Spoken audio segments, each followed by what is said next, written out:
Hello， 各位好，我是 Revision Lab 修整所的阿修，歡迎來到我的頻道。今天我們要聊一個非常貼近你我生活，卻又無比龐大的話題。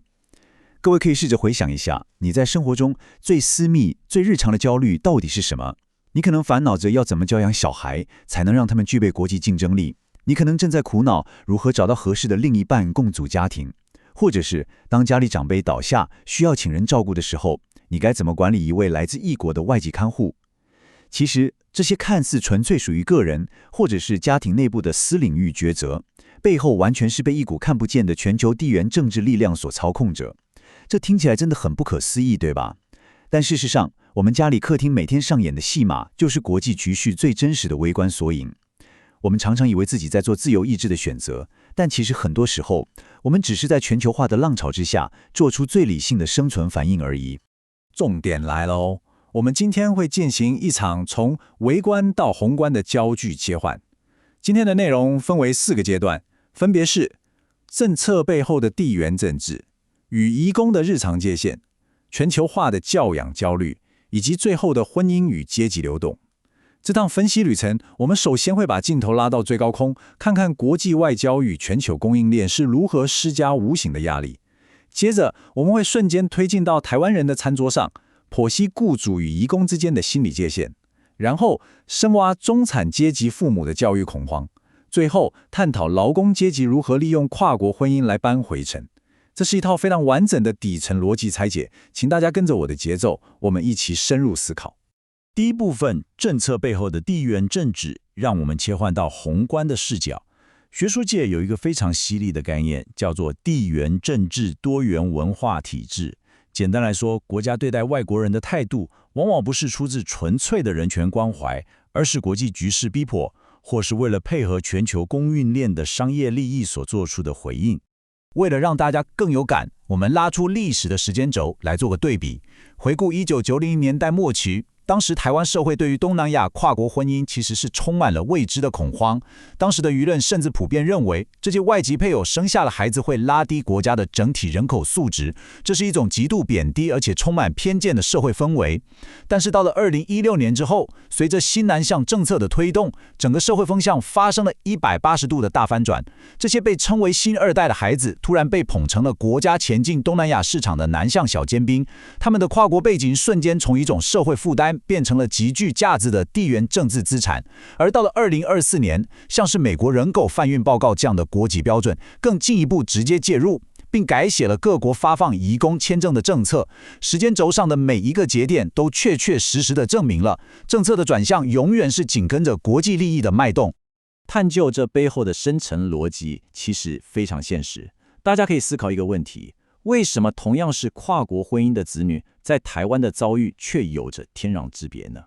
如果是擁有東南亞血統的孩子，因為國家在戰略上需要拓展東南亞市場，他們就能享受到豐厚的多元文化紅利，教育體制甚至會鼓勵他們去學習母親的語言與文化。但是，如果是中國大陸配偶的子女，因為兩岸關係緊張的地緣政治現實，他們就會面臨沉重的地緣政治污名。這些孩子在日常生活中時常會遇到忠誠度被質疑的困境，導致他們很難大方承認自己的雙重身份。這個強烈的對比完美證明了一個殘酷的事實：社會包容度的多寡完全取決於國家最高層級的戰略與利益計算。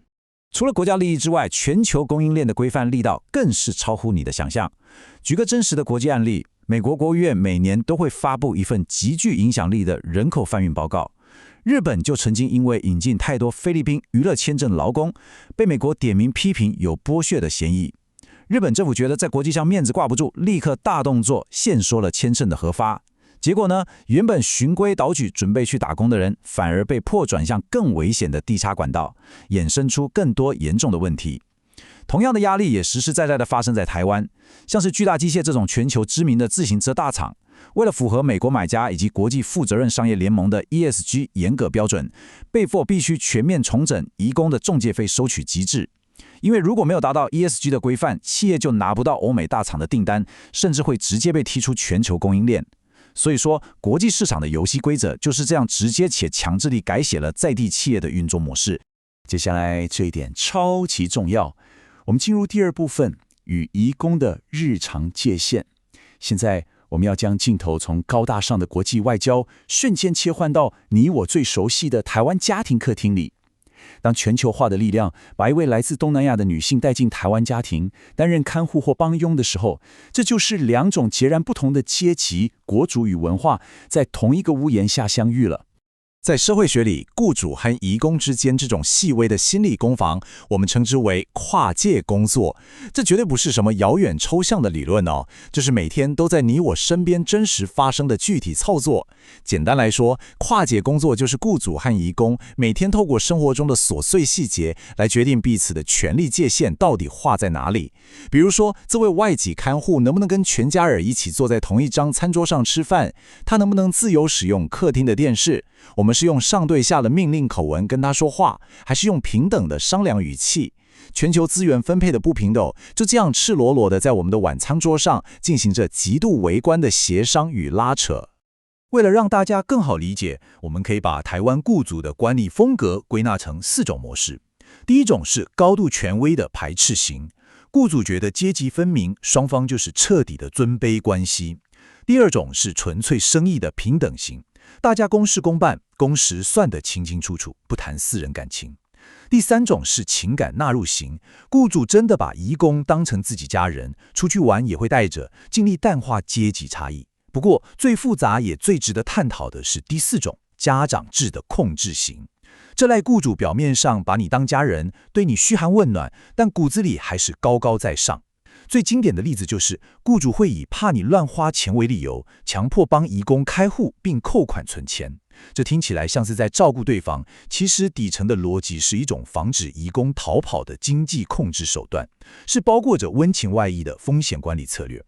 當然，移工絕對不是單純被動接受的弱者，他們在異國他鄉求生存，也有着非常聰明的前後台生存管理策略。很多在台灣推着輪椅的看護，在母國其實是擁有大學學歷的護理師或老師，但他們為了避免讓雇主產生防備心，會刻意隱藏自己的高學歷。另外，面對那種喜歡展現照顧權威的家長制雇主，移工甚至會巧妙地裝窮，比如他們會刻意對着雇主小孩的昂貴玩具發出驚嘆，表現出極度羨慕的樣子。透過這種展示脆弱的表演，滿足了雇主施捨的優越感，他們反而能從雇主那裡獲得更多的物質恩惠與情感保護。這就是在權力不對等的環境下發展出來的極致生存智慧。我們繼續聊下去，來看看第3部分：全球化的教養焦慮。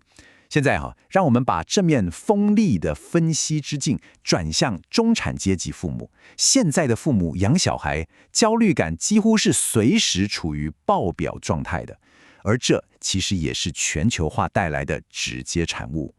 這種深層的焦慮現象，我們必須用關係性分析來拆解。這個概念的意思是說，我們在理解自己的社會地位跟行為時，絕對不能只看自己，還要看我們到底在跟誰做比較。台灣的中產階級父母比較的對象早就不是隔壁鄰居的小孩了，他們不僅在跟本地的其他精英父母競爭，腦海中還始終幻想着一個完美的全球參考群體。這個群體通常是被過度美化的西方白人中產階級。台灣父母總覺得給人家的教育體制就是比較自由、比較快樂，同時又具備強大的國際競爭力。這就產生了一個極度諷刺卻又極其真實的對比。留在台灣的本地中產階級不惜砸下重金把孩子送進昂貴的雙語學校，為的是培養一種世界人的從容有餘。他們希望孩子長大後能擁有無憂無慮的西方童年，展現自信。但是那些真正成功移民到美國的台灣中產階級，實際的做法卻完全相反。他們一到美國，發現西方的快樂教育根本不足以讓孩子在社會上階級躍升，於是他們反而大動作地從台灣或中國大陸進口厚重的數理化教科書，開始採取極度高壓的軍事化教育，為的就是培養出移民的堅韌，來面對當地殘酷的生存競爭。那些移民美國的台灣父母會很直白，甚至很殘酷地告訴孩子，我們是少數族裔，我們沒有白人的特權，所以我們絕對不能採用白人那種放任式的教育。這就是最真實的少數族裔純種法則。在美國的高等教育體系裡，亞裔學生面臨着潛規則般的亞裔配額限制，因為亞裔整體的成績都太頂尖了，你必須比其他族裔更自律，考取高出許多的分數，才能擠進同一所頂尖大學。因此，這些移民父母果斷拋棄了原本在台灣時嚮往的西方快樂教育，重新拾起亞洲傳統的高壓紀律，以此作為在異國殺出重圍、確保階級不墜的終極武器。簡單整理一下剛剛的內容哦，我們進入最後的第4部分：婚姻與階級流動。我們剛剛看到了擁有資源的中產階級如何為了維持階級優勢，在全球範圍內調度教育資源。那麼那些在全球化浪潮中被嚴重邊緣化、缺乏資本的勞工階級呢？在這裡，我們必須提出一個非常核心的疑問：為什麼台灣的勞工階級男性會大量尋求跨國婚姻？表面上看，大家會說是因為在國內找不到對象，但深層的原因完全在於資本外移與工廠倒閉。這幾十年的經濟結構轉型，將許多勞力密集產業移往海外，這直接剝奪了這群勞工階級男性作為家庭經濟支柱的傳統地位。當他們失去了穩定的工作與收入來源，他們在國內婚姻市場上的競爭力瞬間歸零，傳統的男性尊嚴與社會地位也隨之被徹底邊緣化。這是一個非常殘酷的結構性失業問題。為了挽救這種深深的挫敗感，他們採取了一種叫做空間上的向上婚的策略。雖然這些男性在台灣社會處於絕對的經濟弱勢，但只要他們跨越國界，前往地緣經濟地位相對較低的國家，例如越南或印尼，他們就能利用兩國之間巨大的經濟落差，瞬間將自己轉換成擁有資源優勢的強者。透過迎娶外籍配偶，這些在台灣經濟受挫的男性，不僅解決了成家生子的傳統壓力，更重要的是，他們在異國伴侶面前重新奪回了那份渴望已久的男性主導權與父權尊嚴。這完全是一種透過地理空間的轉換，來實現心理補償與重獲社會地位的底層生存法則。最後總結今天的3道重點，總結一下今天的重點：台灣並非孤島。政策受制於國際供應鏈壓力，客廳裡的移工互動揭露微觀階級界限，中產階級的教育軍備競賽與勞工階級借由跨國婚姻重塑尊嚴，這都證明我們最私密的日常抉擇，全是全球化力量下的理性生存策略。今天的內容就到這邊，如果你覺得這一集有幫助，記得馬上點讚、加訂閱、加開啟小鈴鐺，我們正在衝訂閱，需要你的支持。我是阿修，我們下次見，拜拜。